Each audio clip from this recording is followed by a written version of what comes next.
Olá! Hoje nós vamos conversar sobre a importância que tem a publicação de um livro, especialmente para quem é docente no ensino superior. Então esse é o tema do Ubra Conhecimento que está começando. Eu quero dar as boas-vindas para a nossa convidada, Gabriela Machado Ramos de Almeida, que tem graduação em jornalismo e doutorado em comunicação e informação.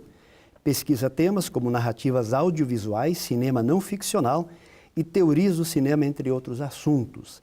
É docente da Ubra e coordenadora adjunta do curso de jornalismo. Seja bem-vinda, professora. Obrigada.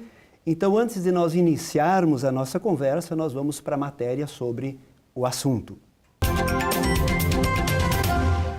No programa de hoje, o tema abordado é o cinema e as peculiaridades de lançar um livro sobre ensaio fílmico. Atualmente, o termo audiovisual pode caracterizar o conjunto de todas as tecnologias, formas de comunicação e produtos constituídos de sons e imagens com impressão de movimento, abrangendo o cinema ficcional ou documental, a televisão aberta ou fechada, vídeos atualmente digitais, videoarte, o cinema experimental, a animação, vídeos publicitários, videoclipes, vídeos para internet e telefones. O cineasta e professor da Ubra, Guilherme Castro, comenta a expansão do setor.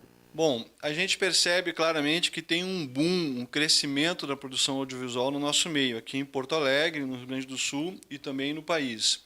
Isso é porque o audiovisual cresce e ele tá colocado em toda a sociedade em várias maneiras. Tem veículos, tem demanda de produção, tem câmeras em todos os lugares tem câmeras gravando, as pessoas, cada um tem a sua câmera, faz seus filmes.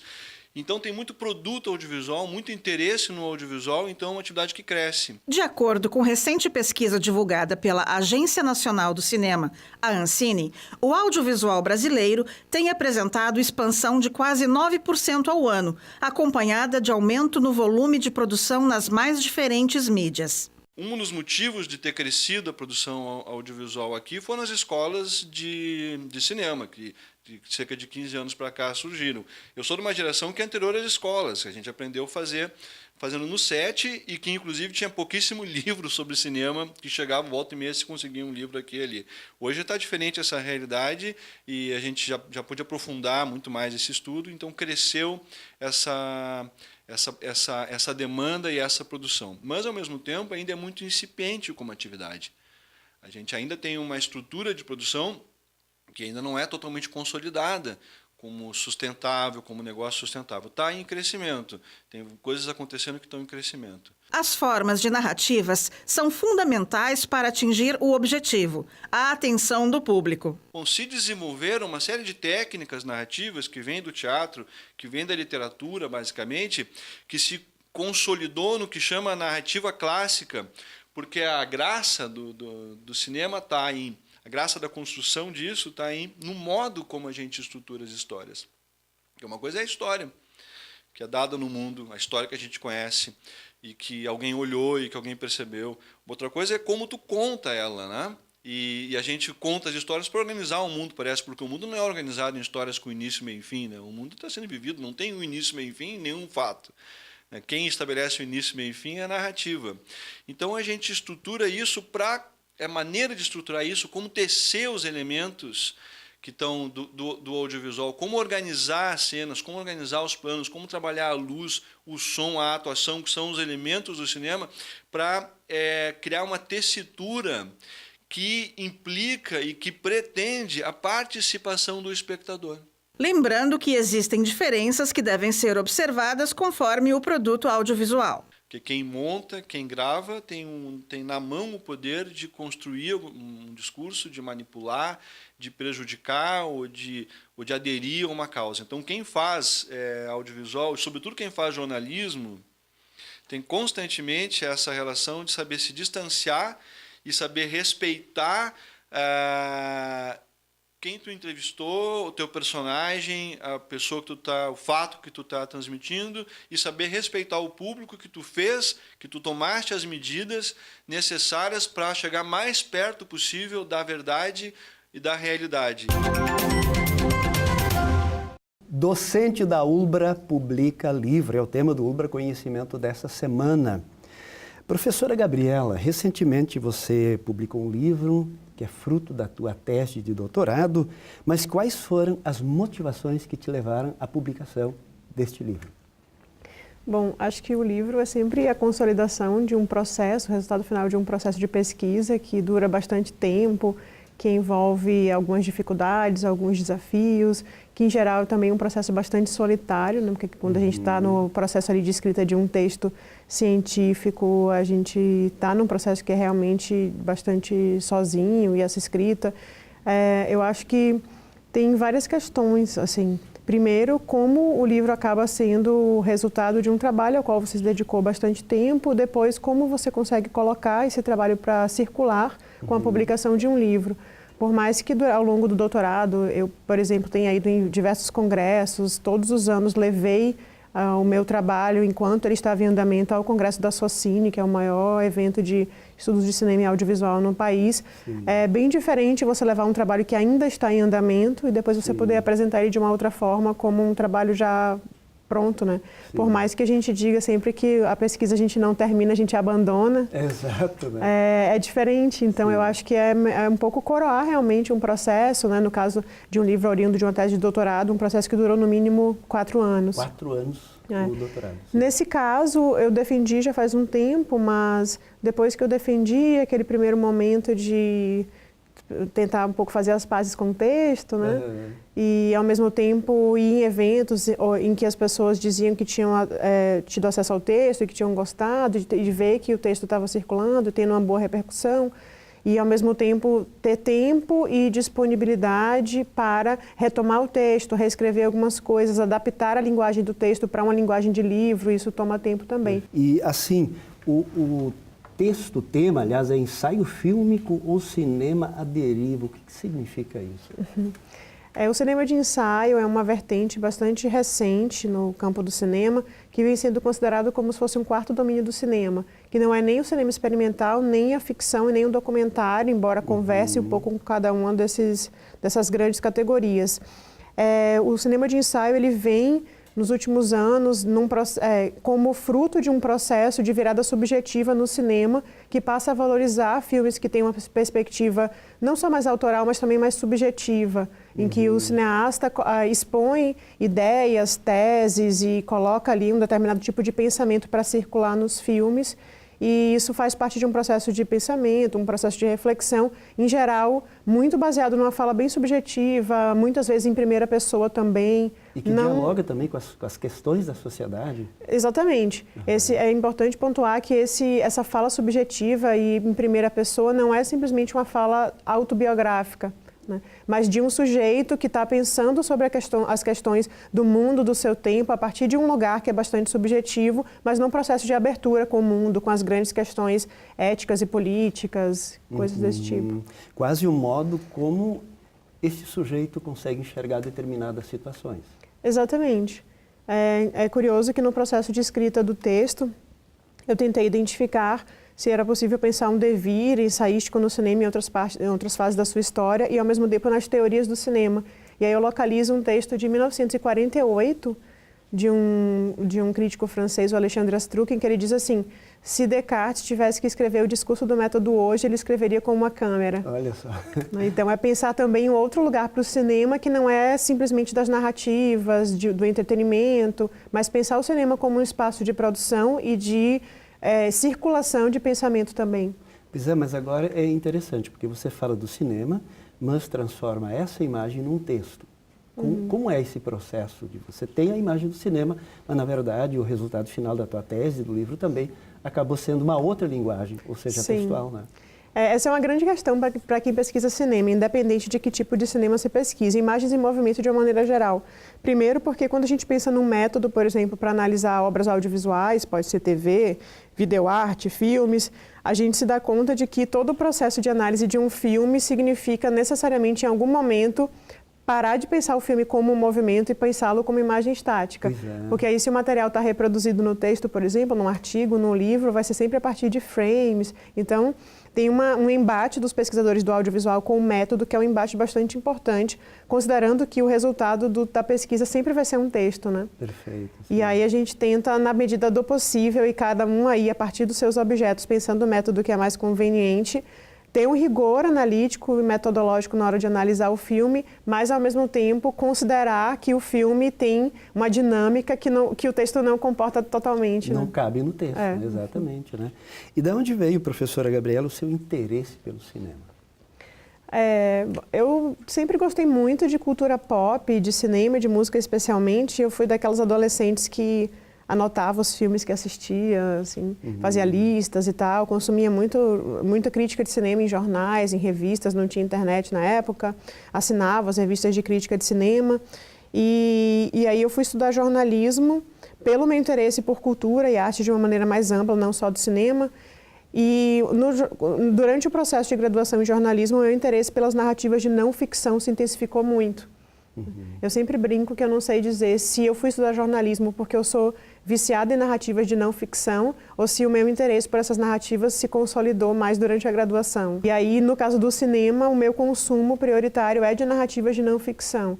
É uma coisa muito natural, muito orgânica para mim. Se eu vou assistir um filme no cinema, se eu quero olhar alguma coisa na TV, na Netflix, eu não paro para pensar assim, eu vou escolher um documentário para assistir, mas eu começo a escolher o que eu vou ver quando eu me dou conta eu estou vendo um documentário. Que legal. Muito bem, nós vamos agora para o quadro Ciência em Foco, intervalo, e nós já voltamos.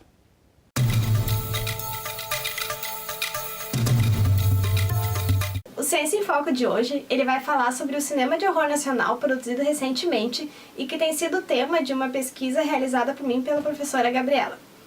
O horror, ele não é um gênero muito consagrado aqui no país. Salvo a figura do Zé do Caixão, que é bem conhecida por todo mundo, esse gênero ele não possui muita abrangência em território nacional. Geralmente ele fica mais destinado a filmes de baixo orçamento e com pouca visibilidade nas salas comerciais. Contudo, a partir de 2011, mais ou menos, tem ocorrido um movimento diferente em relação ao gênero aqui no país. Diretores têm conseguido produzir um trabalho muito mais autoral de horror, abrangendo também temáticas muito caras a esse gênero, como refletir temas como fobias sociais, angústias, tudo isso para causar medo no espectador, trazendo a realidade do cotidiano para as telas do cinema. Antes muito mais destinado à veiculação em salas independentes, hoje alguns filmes de horror têm se destacado inclusive nas salas comerciais de cinema. A exemplo de As Boas Maneiras, de Juliana Rojas e Marco Dutra, e Animal Cordial, de Gabriela Amaral. Em comum, ambos apresentam uma forte ligação com o contexto histórico e social que atravessa o Brasil na atualidade. Contudo, eles representam esse realismo em tela de uma forma muito mais metafórica do que literal, algo que é bem costumeiro do gênero de horror.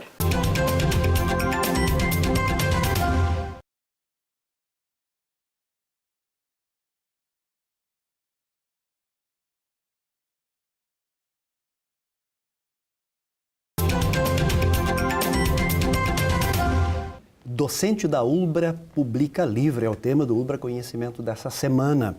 E temos como convidada, professora do curso de comunicação, Gabriela Machado Ramos de Almeida.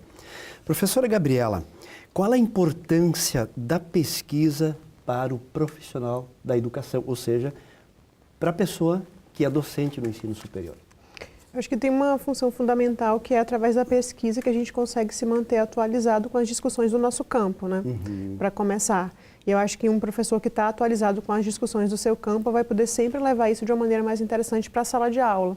Então, se a pessoa eventualmente fez um mestrado, um doutorado, e depois disso não produziu pesquisa, ou pelo menos não tomou contato com um conjunto de leituras que estão fazendo parte do seu campo naquele momento, como é que ele vai poder levar isso para a sala de aula? Perfeito. Então, eu acho que isso faz uma diferença bastante grande, na medida em que o professor vai poder fazer um diálogo mais qualificado. No nosso campo da comunicação, eu acho que tem um dado ainda mais primordial, que é o fato de que a gente lida com as questões do presente o tempo inteiro. Perfeito. Então, como é que um professor, por exemplo, vai poder discutir, levar para a sala de aula uma discussão sobre as dinâmicas de afeto e sociabilidade nas mídias sociais, por exemplo, se ele não parte de um conjunto de leituras para entender de que maneira o nosso campo está enxergando essas questões no momento, né? Só para ficar num exemplo muito atual. Sim. Então, eu acho que essa é a maneira como o professor vai conseguir levar para a sala de aula discussões pertinentes e contemporâneas do seu campo é bem atravessada, né, alterada e potencializada pelo envolvimento com a pesquisa. Ou seja, não tem mais como ter habilidades naquilo que se espera de um docente hoje, sem que ele esteja constantemente fazendo pesquisa e, obviamente, publicando. Sim, sim. Se atualizando, produzindo pesquisa, fazendo o seu pensamento circular também, fazendo com que os alunos tomem contato com aquilo que o professor também eventualmente produz. Tem uma outra questão também que é institucional, que eu acho que é bastante importante, como o professor que faz pesquisa e que circula, seja através da publicação de livros e artigos, seja através de eventos, também está levando o nome da universidade, né, para outros lugares. Então, eu acho que do ponto de vista institucional também é assim que a universidade existe, para fora. Exato, exato. A universidade precisaria dialogar com a sociedade, com as diversas sociedades de qualquer modo, né? Sim. Professora Gabriela, se tem assim no senso comum aquela ideia de que nos dias de hoje o aluno lê cada vez menos. Ele lê menos ou ele lê diferentes modos de leitura? Acho que ele lê outras coisas e nem sempre o repertório dos alunos, nem sempre não, acho que quase nunca o repertório dos alunos é o mesmo nosso. Perfeito. E aí como é que a gente faz para conciliar, aí está o grande desafio, né? O nosso repertório com o repertório dos alunos, considerando que a gente, enquanto docente, entende que existe um repertório que é importante, fundamental, que é canônico, ou que são as coisas mais atuais que estão surgindo no nosso campo, e ao mesmo tempo conciliar isso com o interesse que seja do aluno, para que o processo de leitura das sugestões ou das leituras obrigatórias que o professor faz não se torne para ele também um processo muito torturante, ou muito difícil, ou muito que não produza nesse aluno nenhum prazer. Então, acho que tem várias questões. A própria maneira como a atenção no nosso tempo é muito dissipada, porque principalmente as pessoas mais jovens, elas fazem muita coisa ao mesmo tempo, elas leem muita coisa, elas têm acesso a muitas informações de tipos diferentes, o que os alunos nem sempre se dão conta, embora eles entendam que a internet oferece para eles um infinito realmente de informações. Eu acho que o que eles não se dão muito conta é de que nem sempre essa informação se transforma em conhecimento. Perfeito. E aí, como ele consegue dar esse salto, como ele consegue transformar esse consumo de informação, que é a informação variada, muitas vezes nem é uma informação no primeiro momento útil, em alguma coisa que seja útil, que seja produtiva para a sua vida e que ele consiga transformar em conhecimento, que não é simplesmente acumular informação, é produzir alguma coisa potente com ela. A dinâmica de que a informação pode levar ao conhecimento, mas necessariamente não é o conhecimento, né? E aí nós temos também uma outra questão que se levanta com as publicações digitais, que cada vez aumentam também os textos científicos, vamos dizer assim, né? E diante desse aumento das publicações digitais, o livro impresso ainda faz sentido? Eu acho que as publicações digitais e o livro impresso, eles acabam cumprindo funções diferentes. Eu me peguei muito pensando nesse livro, se faria mais sentido lançar ele no livro físico, ou se faria mais sentido lançar em PDF, pensando na circulação. Eu acho que para a circulação de artigos, a ideia do artigo é que ele seja o estado da arte da nossa área naquele momento, né? Exato, então ele vai refletir as discussões que estão sendo travadas naquele momento por aquele conjunto de pesquisadores sobre questões que em geral também são questões contemporâneas. Então o processo de escrita e publicação do artigo ele acaba sendo bem mais rápido do que de um livro. Então acho que faz sentido que ele seja o PDF ali, que talvez daqui a 2, 3 anos ninguém vai ler mais, mas ele teve sua importância ali naquele momento. E o livro ele é um pouco diferente, principalmente se ele não é um livro de artigo, se ele é um livro inteiro dedicado a um texto único e tal, como um livro oriundo de uma tese, porque ele vai trazer ali uma discussão, em geral, mais consistente, porque ela é mais aprofundada e mais prolongada, e que o leitor pode consultar a qualquer momento, porque aquela discussão provavelmente não vai ficar desatualizada com o tempo, ou pelo menos tão rápido. Perfeito. Tanto que os artigos, inclusive a partir das próprias instituições, têm uma validade praticamente de 4 anos. Cada quadriênio você precisa estar reformulando, renovando, Sim. né? A pontuação dos docentes da produção, né, dos últimos 2 anos, no máximo 4, exatamente. Exatamente. Enquanto o livro, de fato, né, a gente lê hoje livros do filósofo Aristóteles, que são antes de Cristo, Sim. e são livros extremamente atuais. Exatamente. E eu acho que também tem uma outra coisa que é interessante, que é do próprio livro enquanto objeto físico, né? Embora eu seja uma pessoa que lê muito PDF e inclusive tem um leitor digital, eu não consegui assim superar o meu fetiche pelo livro físico. Então eu continuo comprando muito livro. Para mim é importante ter os livros enquanto objetos e eu acabo tendo, embora a informação que está num livro físico ou num PDF pode ser a mesma, eu acabo guardando um carinho muito maior por um livro objeto físico do que por um material que está ali no computador, que se eu quiser eu apago num dia, baixo de novo no outro e acabo não dando tanta importância. Na verdade, é uma leitura diferente. Né? Você lê um texto digital ou lê um livro físico. Como é diferente também e muda a nossa estrutura mental quando se escreve com a caneta ou se escreve no computador. Eu lembro um texto que eu li faz um tempo atrás do filósofo Nietzsche, quando ele ganhou a primeira máquina de escrever. Então ele escreve e descreve também que muda toda a estrutura de pensamento, como ele constrói. Esse eu acho que é um aspecto interessante. Quem sabe não veio substituir o livro, que é a pergunta, eu acho que é uma pergunta rasa que se faz logo, né? Mas não veio substituir, mas complementar. Sim, sim. Né? Eu acho que essa é a grande questão. E uma outra questão, professora Gabriela, diante da nossa atualidade de fake news no Brasil. Quem publica um artigo consistente ou um livro também, digamos, está um pouco mais isento de publicar fake news que são feitos por pessoas que muitas vezes nós nem sabemos quem são. Na verdade, dá um pouco mais de credibilidade para o leitor, olhar quem é essa pessoa, um pouco no seu passado, no seu currículo, para acreditar naquele texto ou não.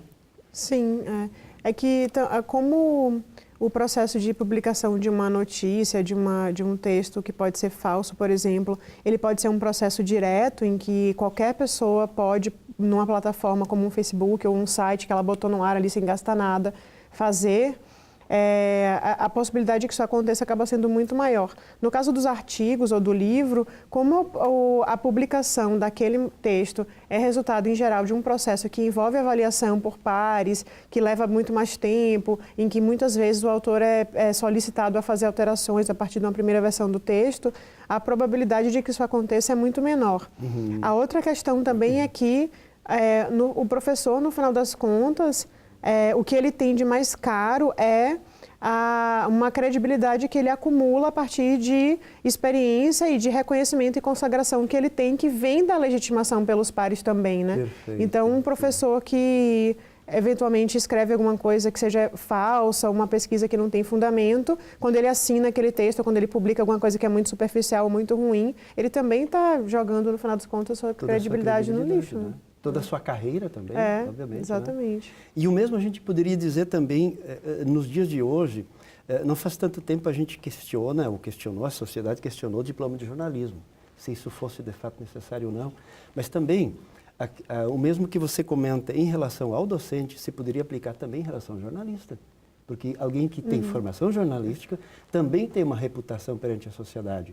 E, em tese, teria mais credibilidade do que um texto que você nem sabe quem é o sujeito, né? Sim. Uma das questões relativas ao fake news hoje é que dificilmente essas notícias falsas são escritas por jornalistas, né? Eu acho que às vezes tem uma confusão que se faz das pessoas que consideram que quando um veículo de comunicação da imprensa considerada de referência publica uma notícia a partir de enquadramento do qual ela discorda, ela diz que é fake news, que também não é razoável, né? Exatamente. Nem toda notícia que é narrada a partir de um ponto de vista do qual eu discordo é falsa. Ah, perfeito, claro. Então, sei lá, se a gente for comparar, assim, o impeachment narrado pela revista Veja ou pela Carta Capital, os enquadramentos são muito diferentes, mas até onde eu sei, nenhuma das duas revistas disse que o impeachment não aconteceu, por exemplo. Perfeito, Né? sim. E aí isso passa, sim, pela mediação do jornalista, por essa questão de como o jornalista trabalha a partir da sua credibilidade, da credibilidade dos próprios veículos. Então, é muito difícil que um veículo de referência publique uma notícia que seja efetivamente falsa, né? Uma notícia que não aconteceu. Mas na medida em que na internet qualquer pessoa pode produzir informação e publicar ali, aquilo, né, sendo falso ou verdadeiro, pode circular, a coisa já fica muito mais bagunçada. Então, no final das contas, o tratamento jornalístico da informação, ele nunca foi tão necessário quanto é hoje, porque a gente nunca precisou tanto dessa chancela, dessa mediação que o jornalista é capaz de fazer e que garante, de alguma maneira, que aquela notícia não é falsa. Ela pode até estar sendo narrada a partir de um ponto de vista do qual eu discordo, mas dificilmente ela vai ser falsa realmente, né? Muito bem. Nós vamos agora para o quadro Dica do Programa e já voltamos para as considerações finais. Olá, a dica de hoje é sobre produção audiovisual. É um assunto que cada vez interessa mais pessoas. Por quê? Porque todos amam filmes, televisão, assistem audiovisuais em webséries e várias maneiras que hoje há de difusão de conteúdo e também de produção de conteúdo. Agora, quando se fala audiovisual, se inclui cinema, TV, web, todas as formas narrativas que usam a imagem em movimento. O que é a imagem em movimento do audiovisual? O audiovisual usa câmera de gravação. Quando a gente aperta o botão do REC e aperta o botão do STOP, a gente produz o que chama de plano cinematográfico, que na montagem, na edição, é o que vai se fazer o filme. O filme é a ordenação desses planos no timeline. Parece simples, mas não é tanto. Isso envolve dramaturgia, roteiro, direção, arte, fotografia, música, atuação e várias funções que são organizadas também como uma forma de produção industrial, porque audiovisual é arte e também é indústria. E a arte está em costurar todos esses elementos numa forma harmônica, que faça sentido, que tenha coesão. Então, bons filmes. Docente da ULBRA Publica Livre, é o tema do ULBRA Conhecimento dessa semana. Professora Gabriela, qual é o seu recado final em relação a esse tema da publicação do seu livro?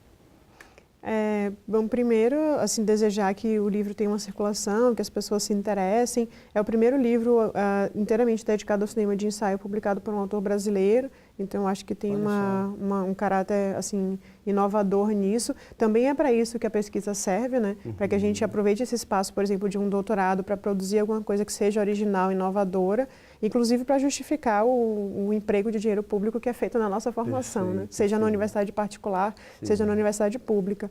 Então, assim, um desejo de que as ideias que estão aí circulem e que mais pessoas continuem se interessando pelo cinema de ensaio e possam também escrever a partir desse texto, discordar dele, conversar com ele, né, discutir ele, mas para mim é importante não exatamente que as pessoas gostem, mas que as pessoas leiam. Legal, muito bacana.